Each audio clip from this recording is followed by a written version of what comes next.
వికారాబాద్ జిల్లా యాలాల్లో జంటుపల్లి ప్రాజెక్టు పొంగింది. 4-5 రోజులుగా ఎడతెరిపి లేకుండా వర్షాలు కురుస్తున్నాయి. యాలాల మండల పరిధిలోని చెరువులు, ప్రాజెక్టులు నిండుకుండలా మారాయి. జంటుపల్లి ప్రాజెక్టులోకి భారీగా వర్షపు నీరు చేరింది. దీంతో జంటుపల్లి ప్రాజెక్టు అలుగుపారుతుంది.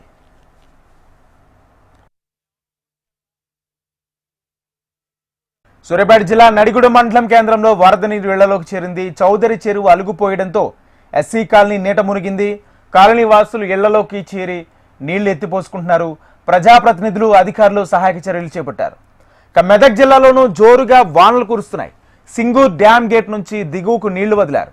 వరద నీటి ప్రభావం ఎక్కువ ఉండడంతో ఏడుపాయల వనదుర్గ అమ్మవారి దేవస్థానం తాత్కాలికంగా మూసివేశారు.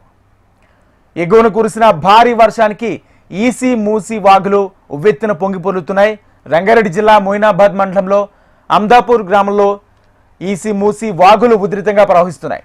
దీంతో చుట్టుపక్కల పంట పొలాలు అన్నీ నీట మునిగాయి. మూసీ ఉధృతికి ఎటు చూసినా నీరే కనిపిస్తుంది. భారీ వర్షాలతో ఈసీ మూసీ పరివాహక ప్రాంత ప్రజలు అప్రమత్తంగా ఉండాలని అధికారులు సూచిస్తున్నారు. మూసీ వాగులో ప్రవహించే నీరు హిమేత్ సాగర్, గండిపేట జలాశయానికి చేరుతుండటంతో జలకళ సంతరించుకుంది. భారీ వర్షంతో మూసీ ఉధృతంగా ప్రవహిస్తుంది. మూసీ పరివాహక ప్రాంతాల్లో అధికారులు రెడ్ అలర్ట్ ప్రకటించారు. చాదర్ఘాట్, శంకర్ నగర్, మలక్పేట్ పరిసర ప్రాంతాల్లో ఉన్న ప్రజలను అధికారులు అప్రమత్తం చేశారు.